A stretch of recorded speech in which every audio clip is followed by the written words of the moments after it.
요한계시록 12장 하늘과 땅에서의 전쟁 이란 말씀으로 잠깐 은혜를 나누기로 합니다.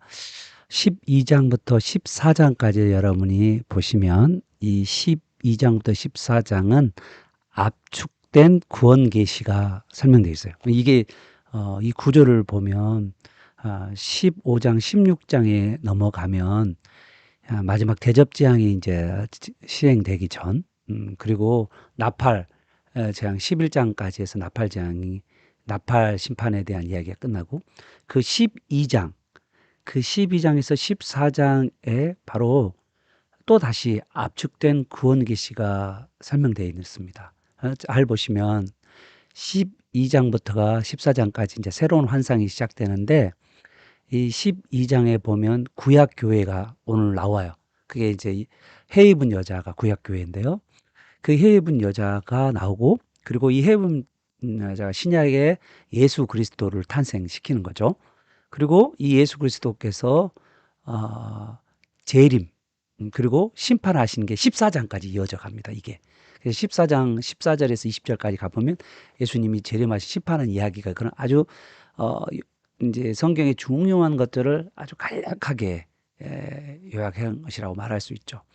특히 이제 제가 12장 같은 경우는 주로 많이 예로 들었던 게 뭐냐면 드라마 중에서 아주 중요한 이야기를 하기 전에 그 앞에 이야기를 한번 쫙 이렇게 훑어보는 그런 이야기 있잖아요. 영화나 뭐 그래 보면 영화는 아니죠. 드라마 때 그러죠. 전편에 아주 중요한 포인트를 탁탁탁 찝어주는 거 있잖아요. 이제 그런 구조가 12장 구조입니다. 그래서 여러분 그걸 아시길 바라고요.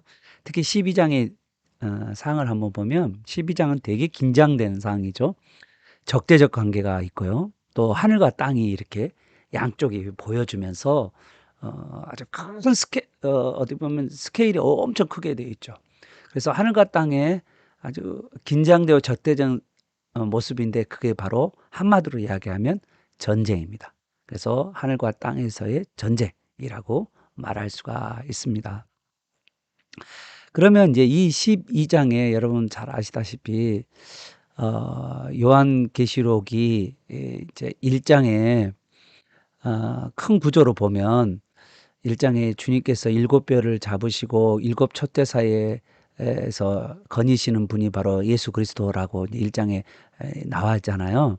그런데 2장 3장에서는 이 7번이나 이기는 자에 대해서 계속해서 격려를 하고 있어요. 그래서 7교회에 대해서 계속 이기는 자 거기서 이기라는 이야기를 계속하고 계시면서 격려하시면서, 그러면서 21장에 요한계시록 20장에 7절에 가보면 이기는 자는 이것들을 유업으로 얻으리라. 이게 뭐죠? 이것이라는 게 새하늘과 새 땅을 유업으로 얻는다.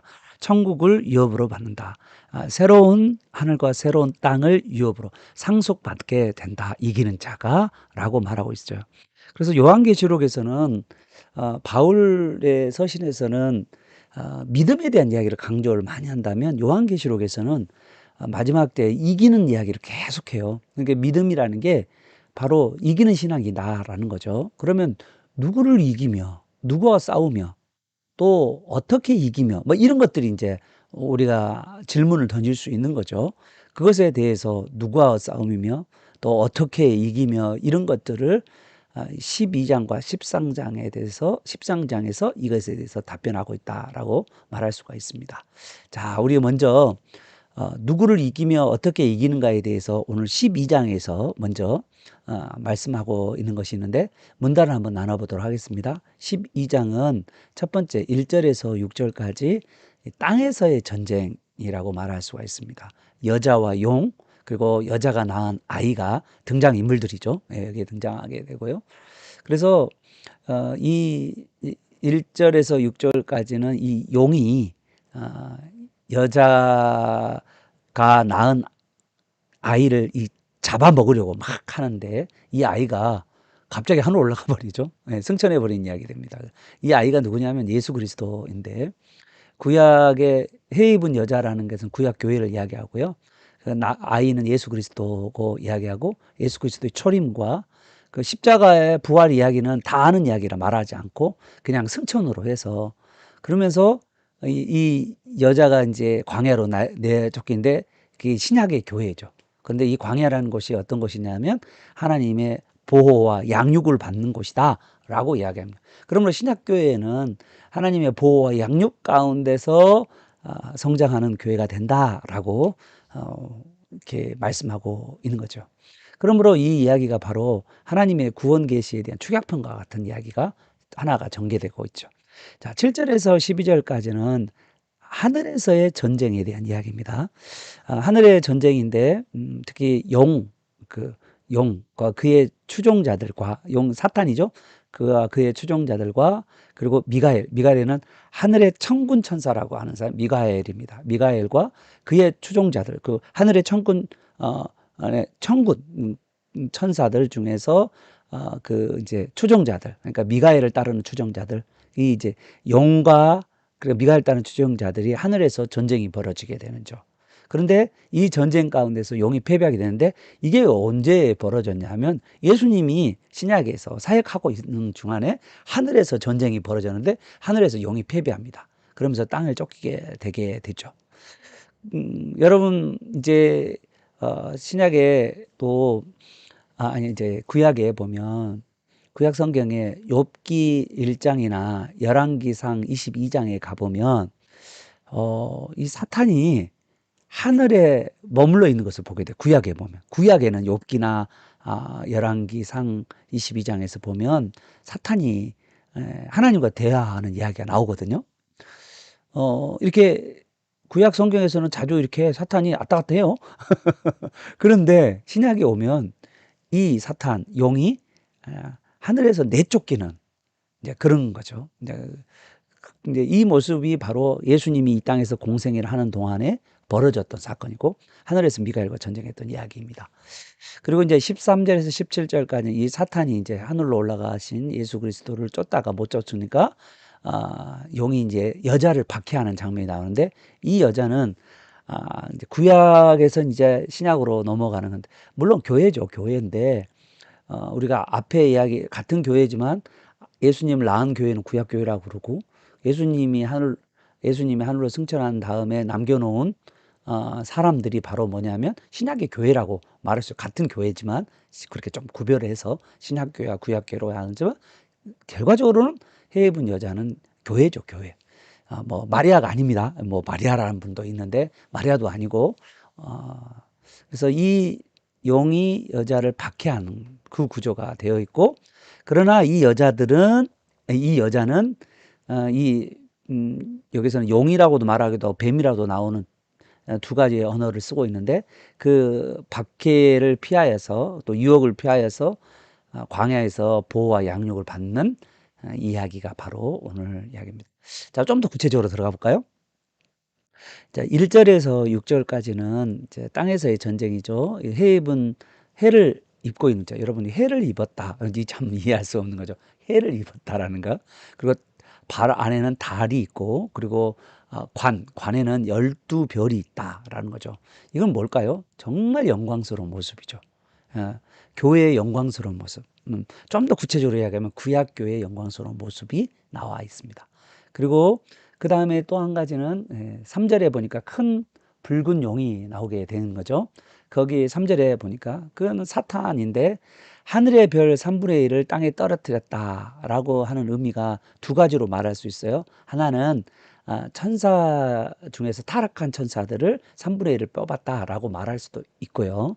또 한 가지는 성도를 핍박한다. 하늘의 별이라는 게 이렇게 성도를 타락시키는 뭐 그런 뭐 핍박 뭐 이렇게 말할 수도 있고 자, 그런 것도 말할 수가 있습니다. 그래서 성도 3분의 1이 타락과 핍박 뭐 이런 핍박과 파락 뭐 이런 식으로도 말할 수가 있는 거죠. 자, 그러면 이제 이게 가능한가? 이제 하늘에 있는데 이게 가능한가라는 그런 고민도 하나가 있을 수는 있어요. 그래서 이제 여기 학자들마다 논쟁이 있더라고요. 참. 자, 그래서 그냥 넘어가요. 저도 잘 모르는 것도 있으니까 뭐 다 한다고 말할 수도 없고요. 그래서 하늘의 별 3분의 1이 땅에 떨어뜨렸다라고 이렇게 이제 성경에 기록되어 있죠. 결국은 사탄이 이제 그런 어떤 나름대로 이렇게 권세를 가리고 뭐 부리고 있지만 그러나 이제 이제 권세를 부리고 있는 모습, 뭐 이렇게 말할 수 있겠네요. 자, 넘어가고요. 특히 이제 1절에 이제 우리가 이 해 입은 여자하고 좀 이거는 이제 가장 영광스러운 교회 모습이라고 했잖아요. 이거와 반대적인 모습이 그냥 17장에 보면 음녀가 나옵니다. 음란한 여자, 음녀가 나오게 되는데 그 17장과 대조적인 표현이라고 말할 수 있고요. 그리고 2절에 보면 여자의 해산이 나오게 되는데 이 여자의 해산은 바로 아, 하나님께서 그 구약의 교회가 어떻게 보면 하나님 심판을 받게 되잖아요. 그죠? 그래서 이제 구약 교회가 이제 고난을 받고 바벨론 포로로 끌려가죠. 그 과정 가운데 그 고통이죠. 그 고통의 시간 가운데서 새로운 이스라엘의 탄생. 예, 이거는 예수 그리스도와 교회의 탄생을 고대하는 그런 이야기라고 말할 수가 있습니다. 그리고 3절에 보면 하늘의 용이 이제 리워야단이라고도 성경에는 욥기에는 나와도 이야기도 하는데 사실은 이거는 뭐냐면 하나님을 흉내내는 그런 존재인데 우리로 하면 사탄 마귀라는 것을 나중에 보면 알게 됩니다. 하늘의 용이 그렇게 되고요. 뭐 이제 하늘의 별 이렇게들은 뭐 타락한 천사의 기원이냐 또 구약의 성도들의 핍박이냐 뭐 여러 개 논쟁이 있는데 그건 넘어가도록 하고요. 그리고 3분의 1이라는 것은 하나님께서 어느 정도를 고난에 대해서 허용하시고 고난 중에서도 그러나 3분의 1을 보호하시는 그 고난 가운데서도 하나님께서 보호하신다는 그런 의미에서의 3분의 1 정도로 해석하시면 좋을 것 같고 사절에 보니까 용이 그 아이를 삼키려 한다. 이제 용이 아이를 삼키려 한다라는 말 할 때 이 아이가 누구냐라고 하면 바로 예수 그리스도라고 이야기하고 있고 이 아이를 제거하려고 하는 것이 뭐죠? 동방 박사가 왔을 때 헤롯이 그 죽이려고 하는 그런 모습도 분명히 바로 아이를 죽이려고 하는 사탄 마귀가 이런 헤롯을 통하여서 예수를 죽이려 하는 그런 이야기죠. 그런데 이 예수님이 어떻게 알 수 있냐면 장차 철장으로 만국을 다스리는 남자라고 했으니까 바로 예수 그리스도다라고 이야기하고요. 그리고는 나서 갑자기 승천하잖아요. 중간 과정은 우리가 다 알고 있는 이야기고 그러니까 이렇게 됐습니다. 그러면서 아이를 낳고 나서 여자가 광야로 도망가게 되는데 이 광야의 의미는 가지고 있으면 고난의 장소이기도 하지만 그러나 이 광야 가운데 하나님의 보호가 있는 독수리 날개로 보호하시는 그런 것이 두 가지가 같이 있다는 것이 바로 이야기라고 말할 수 있습니다. 자, 또 한 면, 이거는 이제 이 땅 안에서의, 땅에서의 어떤 구원의 하나님의 그 전쟁 가운데 일어난 사건이라고 말할 수 있다면 또 7절에서 12절까지는 하늘에서의 전쟁인데 이게 언제냐라고 이야기하는 거죠. 아까 전에도 이야기했잖아요. 그래서 예수님이 사역하는 그 과정 가운데서 벌어진 사건이고 하늘에 사탄과 그리고 미가엘과의 전쟁, 뭐 용, 사탄, 마귀와 그 다음에 이 미가엘과의 전쟁 싸움이죠. 자, 그리고 이제 그것에 대해서 쫓겨나게 되는데 그 쫓겨난 이야기가 누가복음 10장 17절에 보면 나와요. 그래서 70인 전도대가 전도하고 나갈 때 이 70이라는 이 숫자는요, 그 온 세상을 상징하는 단어예요. 70이라는 단어가 어디서 나오냐면요, 창세기 10장에도 70민족이 나와요. 그 70이라는 거 온 세상을 나타내거든요. 온 세상 모든 민족. 그러니까 70인 전도대는 온 세상 모든 민족의 복음을 증가하는 그 신약 교회들이죠. 신약 교회를 이야기하는 거고 그 과정 가운데 이게 복음을 증거하며 예수님이 사역하는 그 과정 가운데 어떤 일이냐면 하늘에 있던 마귀 사탄이 땅으로 쫓겨나는 그런 일들이 벌어지게 된다는 거죠. 그래서 이제 주기도문에 보면 이제 그것이 이제 땅에서도 하나님의 뜻이 이루어지도록 위해서 우리가 기도하라고 예수님이 가르쳐 주신 거죠.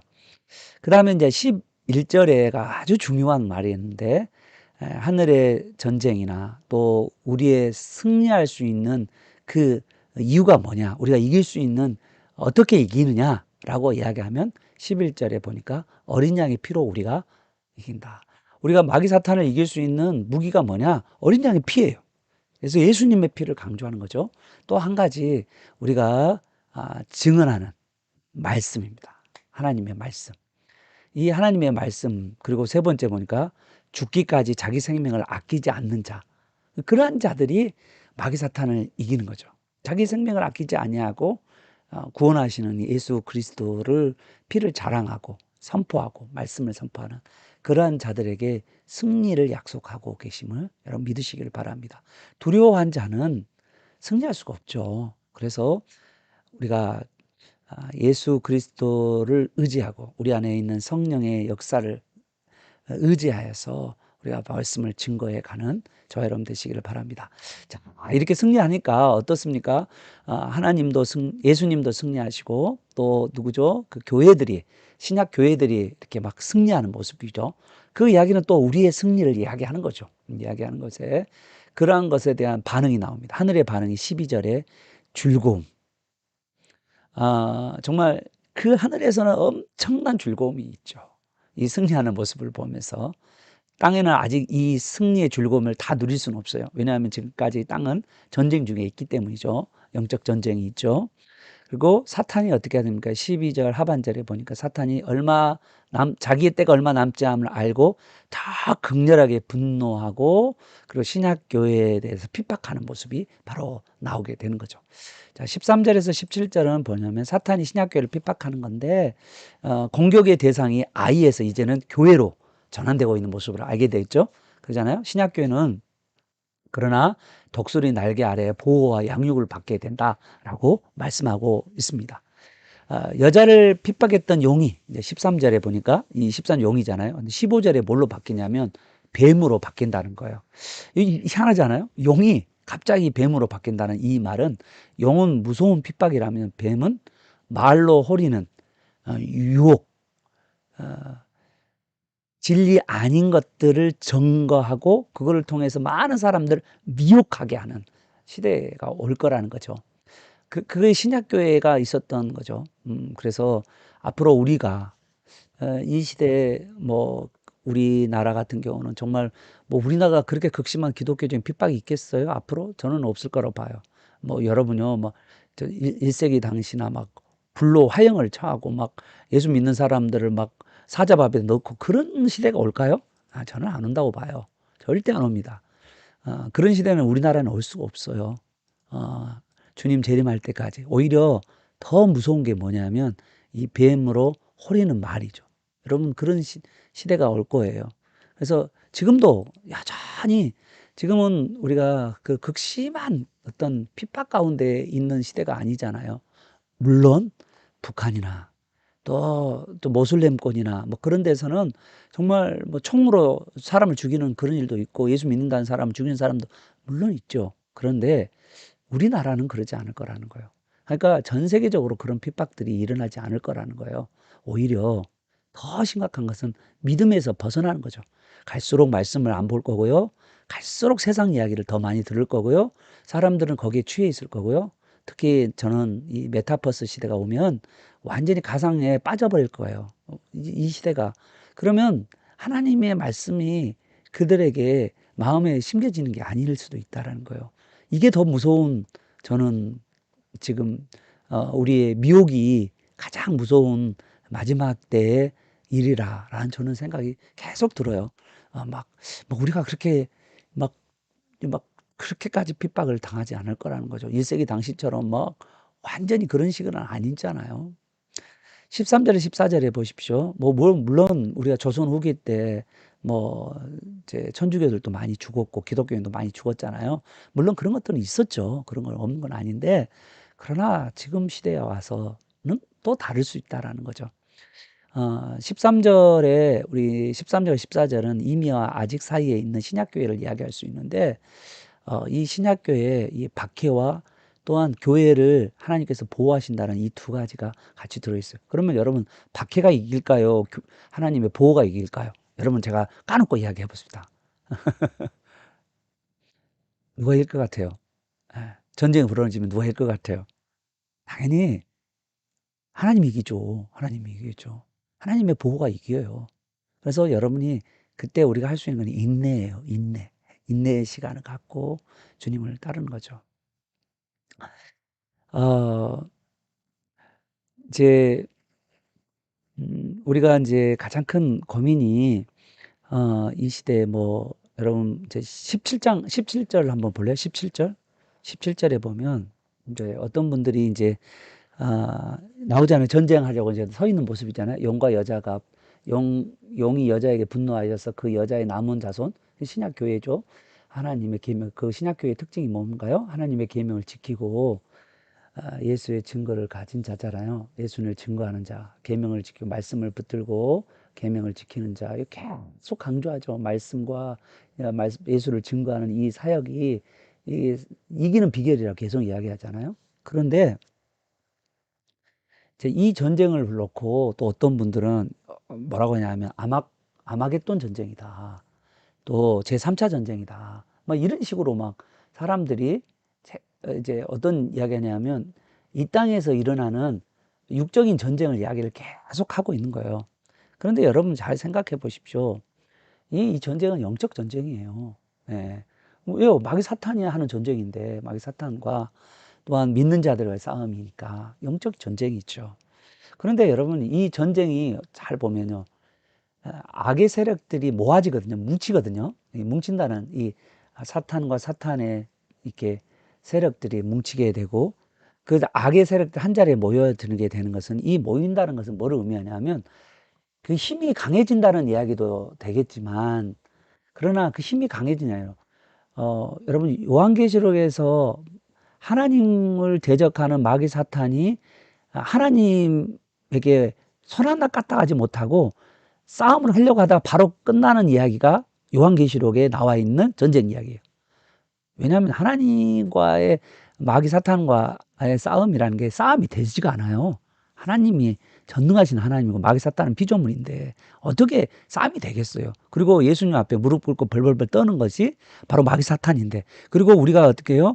마귀 사탄의 세간을 재산을 빼앗는 일들이 우리가 신약에 있는 교회가 하는 일인데 이기는 교회인데 어떻게 이 땅 가운데서 우리가 벌벌벌 떨겠어요. 자, 그런데 우리 신약 교회가 가지고 있는 이제 이 여자와 교회가 이제 용이라고 하는 존재와 사탄이라는 존재와 이제 이 싸움이 이런 구조로 되어 있는데 이 구조 가운데서 사실은 이 사탄이 모아지는 것처럼 보이지만 그러나 그 위에 모아져 있는 그 사탄은 우리에게 하나님께서 심판하시는 그 이야기입니다.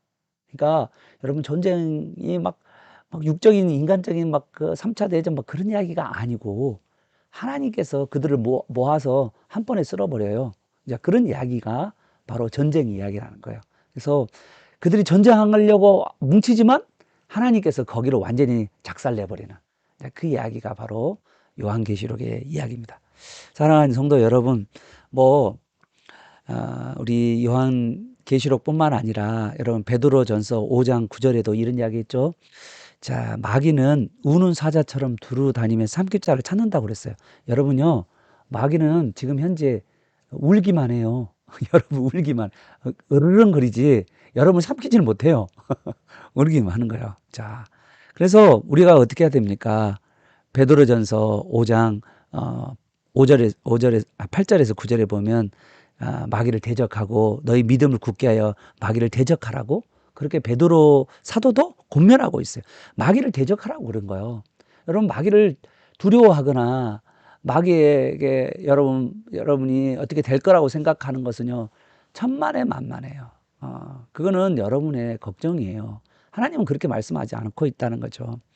우리 안에 계시는 성령님 그리고 우리를 위해서 기도하시는 예수님 그리고 하나님 아버지께서 우리를 대적하는 자보다 훨씬 더 크고 강하고 위대하신 분임을 여러분 꼭 기억하시고 여러분 흔들리지 아니하고 정말 예수님을 증거하고 말씀을 선포하는 이 영적 전쟁에서 이 세상에 미혹의 영이 진리 아닌 것들을 증거하지 못하도록 계속해서 말을 하고 선포하는 그리고 그 말씀대로 살아가는 저와 여러분 되시기를 간절히 축원합니다. 기도하겠습니다. 하나님 오늘 이 두 전쟁 땅에서도 하늘에서도 전쟁이 벌어지지만 이 영적 전쟁 가운데서 하나님 우리 하나님께서는 교회를 보호하시고 또 우리가 이 이기는 방법, 하나님 예수의 피와 그리고 하나님의 말씀을 증거함으로 우리가 이기게 된다는 말씀을 분명히 하셨다는 것을 우리가 기억하고 한 번도 우리가 마음에 의심이나 걱정이나 근심 가운데로 사로잡지 않고 우리 마음이 하나님을 향한 뜨거운 열정을 가지고 우리가 끝없이 하나님의 말씀을 우리가 계속해서 증거할 수 있는 우리 모두로 무장되게 도와주시옵소서. 예수님의 이름으로 기도합니다. 아멘.